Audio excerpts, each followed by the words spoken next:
반갑습니다.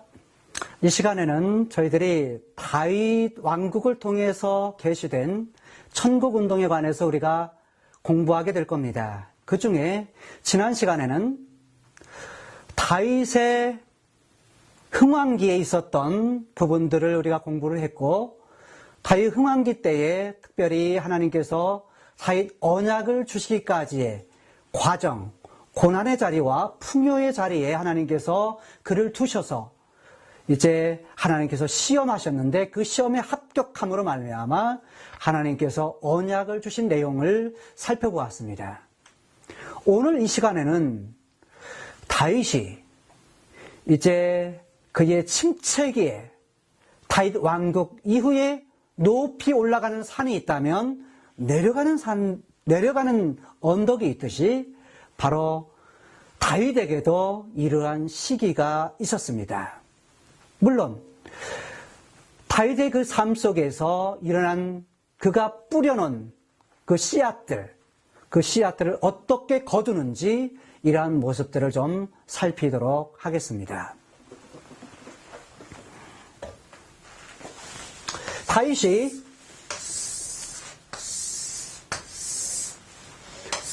그의 인생을 살아가면서 잘한 일도 있지만, 그러나 그의 인생에 있어서 잘못한, 흠이 있는 그런 인생을 살았던 이런 것을 우리들이 압니다. 그 중에 대표적인 그러한 부분들이 우리가 잘 알듯이 밧세바 사건을 우리가 기억하고 있죠. 근데 그러기 이전에 그는 헤브론 시대에서부터 그가 뿌려놓은 씨앗들이 있음을 볼 수가 있습니다.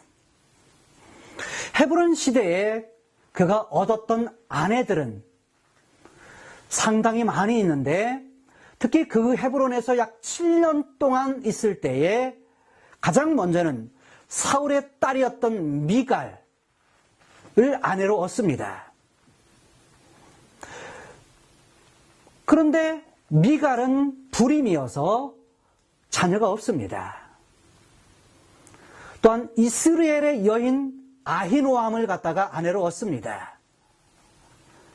그런데 암논을 낳게 되고 근친상간으로 인해서 압살롬에게 살해를 당합니다. 그 다음에 갈멜의 여인 아비가일이 있습니다. 그는 길르암을 낳습니다. 일명 다니엘이라고 말하죠. 또 그술왕 달메의 딸 마가를 낳습니다. 마가와 결혼합니다. 결국 반란을 일으켰지만 실패하게 되죠. 이때 달메의 딸 마가는 바로 다말을 낳습니다. 이 다말이 암논에게 강간을 당하죠. 또 학딕과 결혼을 합니다. 아도니아를 낳습니다. 근데 아도니아는 왕이 되려다가 실패하게 됩니다. 아비달을 낳게 되고 아비달과 결혼하게 되어서 스바냐를 낳고 에글라와 결혼하여서 이드르암을 낳습니다. 그가 7년 동안 헤브론에 있었던 아내, 그리고 그를 통해서 낳았던 자녀들. 그런데 거기에서만 멈추지 아니하고 다윗은 이제 여부스를 정복한 후에 수도를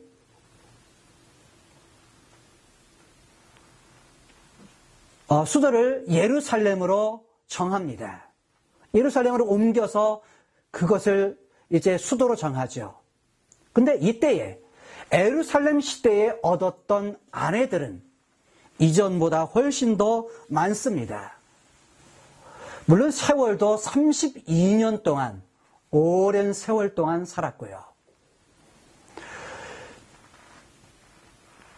그가 얻었던 아내는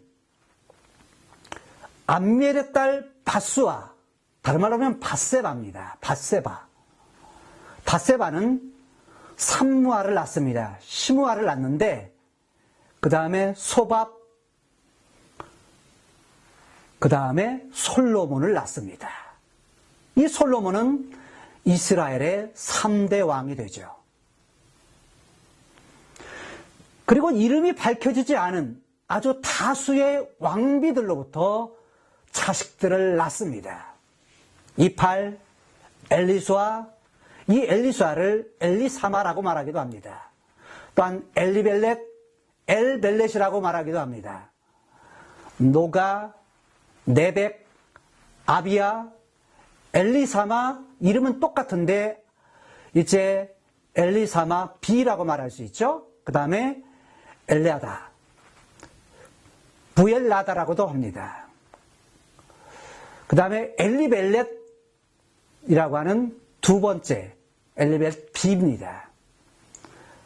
이뿐만 아니라 후궁들로부터 첩의 아들들을 낳습니다. 우리가 이 상에서 보는 바와 같이 다윗은 아주 많은 처와 첩들을 둠으로써 많은 자녀들을 생산합니다. 이로 인해서 자식들 간의 아주 많은 갈등과 시련이 그의 인생의 후반부에 끊이지를 않습니다. 이런 일들이 계속 일어나는데 이런 것을 보면서 사람은 결국 자신이 심은 것을 거두게 된다라는 사실을 볼 수 있습니다. 이제 본 주제로 돌아가서 그의 인생의 후반부에 일어났던 그의 침체의 시기에 대해서 살펴보려고 합니다. 다윗의 침체기에 들어서면서 가장 먼저 나타나는 사건이 우리아의 아내 밧세바의 사건입니다. 이 사건을 들여다보면 다윗이 나름대로 성공했습니다. 그런데 그의 진정한 긴장과 정신이 나타났을 때, 즉 다른 말로 말하면 그의 긴장을 늦춰버리고 정신을 놓아버렸을 때 나타난 사건이 바로 이 사건이라 말할 수 있는 것입니다. 그는 이 사건을 통해서 남의 아내를 간음했을 뿐만 아니라 그의 남편까지라도 계략을 써가지고 죽게 하는 악한 죄를 저지르게 됩니다. 이것이 사무엘하 11장이죠. 하나님은 그런 다윗을 그냥 내버려 두지 않습니다. 하나님은 나단 선지자를 보내서 그를 책망하십니다. 뿐만 아니라 그 사건을 통해서 다윗은 회개는 했지만 결국 다윗의 가문에 나타날 재앙을 선고하시게 됩니다. 다윗은 결국 밧세바를 아내로 삼았고 그의 첫 번째 낳은 아들은 잃었지만 결국 솔로몬을 낳게 됩니다. 그 후부터 다윗은 그의 자녀들로 일어나는 시련들 속에서 고통받는 인생의 후반기를 맞이하게 됩니다. 암논의 근친상간, 그에 대한 압살롬의 보복, 압살롬의 도망과 다윗의 슬픔, 압살롬의 귀환과 반역, 그 이후에 다윗의 도피 생활과 시련, 이 기간 중에 당하는 시므이의 저주, 이와 같은 고난과 고통을 겪어야만 했습니다. 결국 압살롬은 죽게 되었고 다윗은 크게 슬퍼하였으며 그는 다시 왕궁으로 돌아오게 됩니다. 이어서 다윗은 베냐민 사람 비그리의 아들 세바의 반역을 겪게 되고 다윗의 왕국은 심각한 기근을 겪게 됩니다. 일이 정리되자마자 굴복했던 블레셋. 블레셋이 다시 이스라엘을 대적함으로써 전쟁이 일어납니다. 이 전쟁에서 다윗은 죽을 고비를 여러 번 겪게 됩니다. 이어서 성경은 시편 18편의 승리의 노래를 삽입시키고 다윗의 마지막 노래를 기록하고 있습니다. 마지막으로 다윗의 교만으로 이루어진 인구조사와 그 일로 벌어진 하나님의 재앙을 기록하면서 다윗은 이 재앙을 해결하기 위해서 아리우나 타작마당을 사서 그곳에 제단을 쌓음으로 재앙을 멈추게 합니다.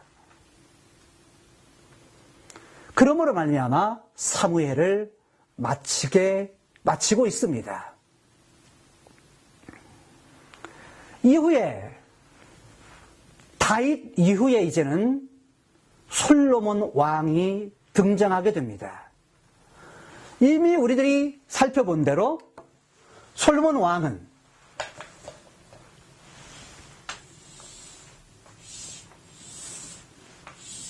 다윗 이후에 세워진 왕으로서 사울, 다윗, 솔로몬이었죠. 930년에 왕국이 분열되었고 솔로몬이 40년, 다윗이 40년, 사울이 40년 다스렸다고 했죠. 그래서 솔로몬이 왕으로 등극한 것은 바로 930년에서 40년을 더하면 970년입니다. 이때 970년에서 930년까지 40년 동안 왕으로서 등장하게 됩니다. 이런 내용을 다루고 있는 것이 바로 열왕기상 11장까지라고 말씀을 드렸습니다. 이미 우리가 살펴본 대로 사울에 대한 이야기가 사무엘 상에서, 다윗에 대한 이야기가 사무엘 하에서, 그리고 솔로몬에 대한 이야기가 열왕기상 1장에서 11장까지 기록되어 있음을 보았습니다. 사실 솔로몬이 잘한 일이 몇 가지가 있습니다. 하나는 1000번제를 쌓은 일입니다. 1000번제를 쌓음으로 말미암아서 그가 하나님 앞에 구한 것이 있는데 그것은 지혜였습니다.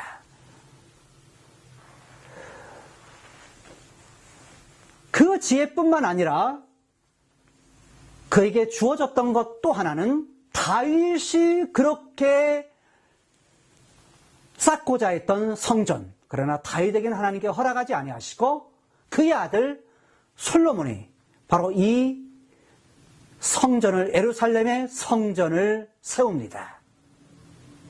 에루살렘 성전을 쌓은 일, 이것은 바로 솔로몬 왕이 잘한 일이라고 볼 수 있습니다. 그런데 솔로몬 왕이 잘못한 것이 있습니다. 그것은 뭐냐면 바로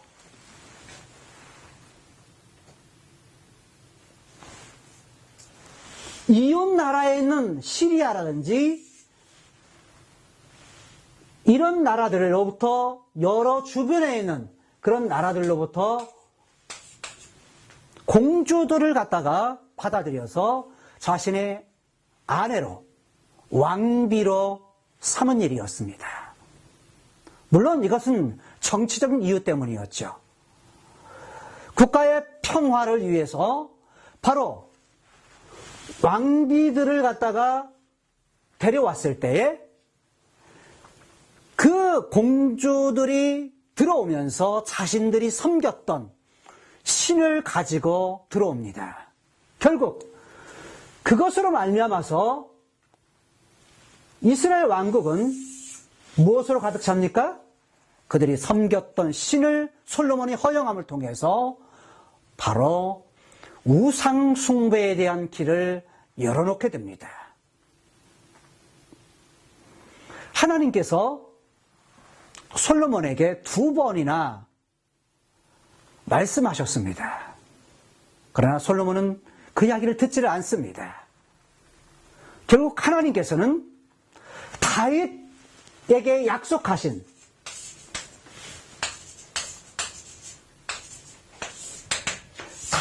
약속하신 그 언약의 근거에서 솔로몬 때는 아니지만, 네 당대는 아니지만 그 다음 때에, 그 다음에 세대에 나라가 둘로 나눠질 것을 말씀하십니다. 그것이 열왕기하 11장의 내용입니다. 결국 솔로몬도 통일왕국의 왕이었던 솔로몬의 잘한 것과 특히 잘못한 그 일을 통해서 나라가 둘로 나누어지게 되었다는 것입니다. 솔로몬 이후에 이제 르호보암이 왕이 됩니다. 물론 왕이 되는 과정이 있었죠. 그래서 실로까지 가서 왕으로서의 그러한 부분들을 허락받기 위해서 거기에 가지만, 문제는 이때에 발생을 합니다. 어떤 일이 발생하냐면 솔로몬 때에 왕이 성전을 지쳐 그리고 왕궁을 짓습니다.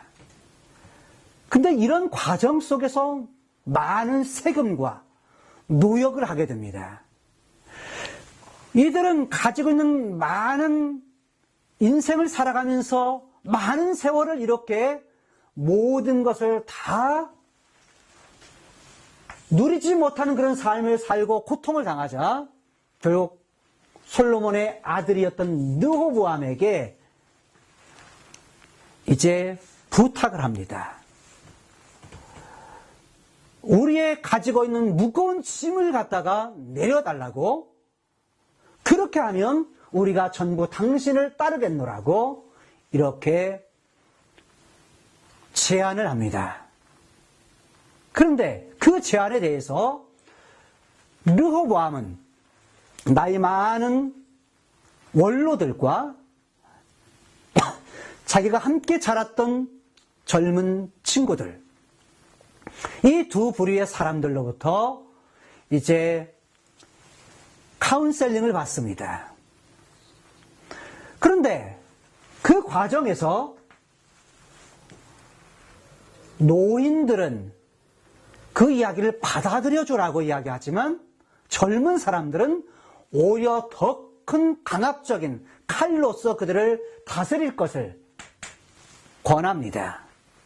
그래서 결국 르호보암은 젊은 사람들의 이야기를 듣고서 그것을 받아들여서 그것을 말했던 사람들에게 그것을 말함을 통해서 10지파가 떠나게 됩니다.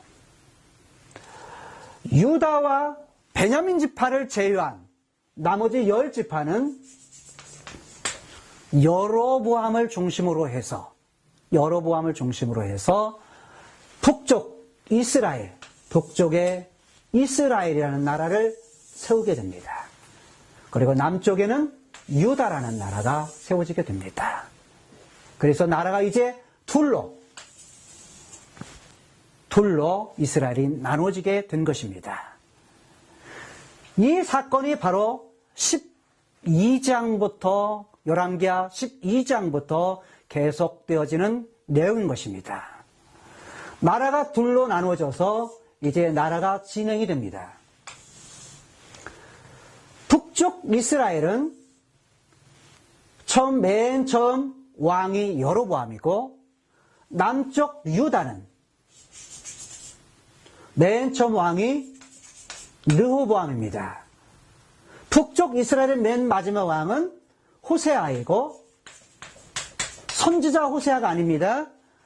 선지자 호세아와는 다른 왕인 것입니다. 그리고 남쪽 유다의 마지막 왕은 시드기야입니다.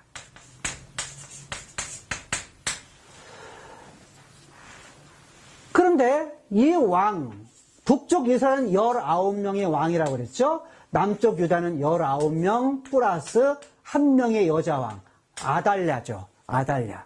그래서 20명의 왕이 되는데, 이때 북쪽 이스라엘은 첫 번째 여로보암을 출발로 해서 마지막 호세아까지 선한 왕이 한 사람도 없다는 것입니다. 다른 말로 말하면 19명 모두 다가 악한 왕이었다는 것입니다. 남쪽 유다는 19명의 남자 왕들과 1명의 여자 왕, 이렇게 등장을 하지만 그래도 중간중간에 개혁을 하고자 했던 왕들이 있었습니다. 그 중에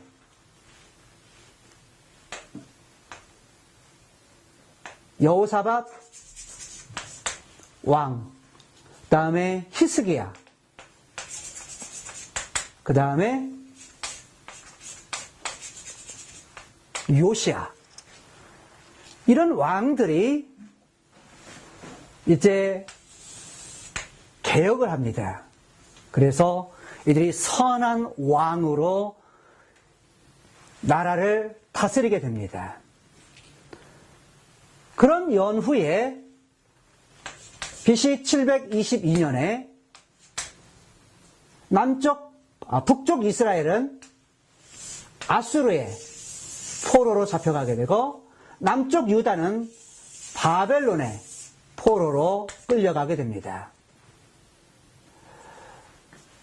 아수르도 3차에 걸쳐서, 그리고 바벨론도 3차에 걸쳐서 이들을 포로로 잡아가는데, 잡아가는 과정 속에서도 여러 가지 사건이 바로 열왕기 하에 기록되어집니다. 그런 가운데에 이제 이후에 바벨론이 아수르를 멸망시키고, 그래서 바벨론 제국이 건설되어지게 됩니다. 이후에 70년 동안 포로 생활이 이어지죠. 자, 이제 열왕기 하에